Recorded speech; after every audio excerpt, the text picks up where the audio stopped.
আসসালামু আলাইকুম, welcome to asthma kitchen. যে রেসিপি দেখলে ছোট বড় সবারই খেতে ইচ্ছে করে, আর আমরা সবাই চেটেপুটে খেয়ে থাকি। আমরা মোটামুটি সবাই এই রেসিপিটা তৈরি করতে পারি। অল্প সময়ে কি কি উপকরণ দিয়ে একদম সহজে তৈরি করা যায় সবই থাকবে আজকের ভিডিওতে। আমরা কিন্তু দেখে বুঝতে পেরেছি এই রেসিপিটা কি হতে পারে।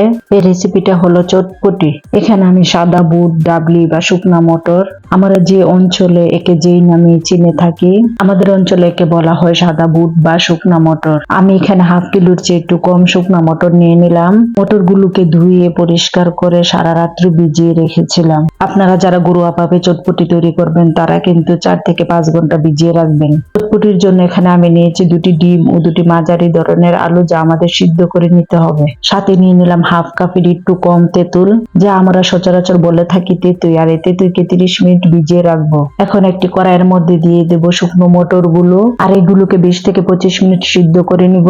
সাথে দিব 1 চা চামচ লবণ, হাফ চা চামচ হলুদের গুঁড়া। আপনারা চাইলে কাঁচামরিচ কুচি করে দিতে পারেন, আমি এখানে 2 ভাগ করে দিলাম। সবকিছুকে ভালো করে মিশিয়ে আবারও ঢাকনা দিয়ে ঢেকে দিব 20 থেকে 25 মিনিটের জন্য। আমি এখানে 3 কাপ পানি দিয়েছি, আপনারা অবশ্যই মটরের পরিমাণ বুঝে পানি দিবেন। মটরটা একদম পারফেক্ট সিদ্ধ হয়ে গেছে, এখন আমরা তুলে নিব। আমরা এখানে যে তেঁতুলটা ভিজিয়ে রেখেছিলাম তা কষলে ছেঁকে নিয়েছি। দিব হাফ চামচ সাদা লবণ, হাফ চামচের একটু কম বিট লবণ, হাফ চামচ চিলি ফ্লেক্স, 2 টেবিল চামচ চিনি, আবারও দিব 1 চা চামচ কাঁচামরিচ কুচি, দিব হাফ চামচ চাট মশলা একদম ঘরোয়া ভাবে তৈরি, সাথে দিব 1 ফালি লেবুর রস। এখন সবগুলোকে ভালো করে একসাথে মিশিয়ে নিব। এখন আমরা সিদ্ধ করা ডালগুলোর সাথে দিয়ে দেব আগে থেকে সিদ্ধ করা আলু,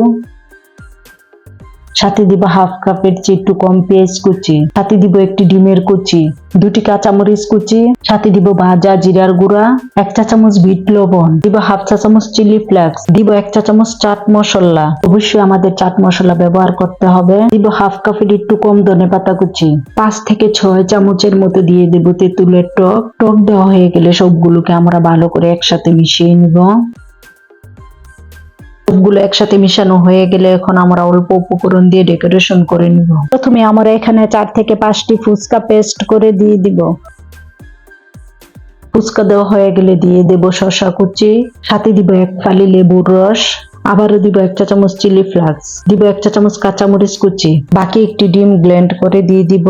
আমি যে যে উপকরণ ব্যবহার করেছি সবগুলো উপকরণই দেওয়ার চেষ্টা করবেন, না হলে দোকানের টেস্ট আসবে না। আশা করি বাসায় একবার হলেও ট্রাই করবেন। ভিডিওটি ভালো লেগে থাকলে বেশি বেশি করে লাইক, কমেন্টস, শেয়ার করবেন। আরো নিত্য নতুন ভিডিও দেখার জন্য সাথে থাকবেন। সবাই অনেক বেশি ভালো থাকবেন। আজকে এই পর্যন্ত, আল্লাহ হাফেজ।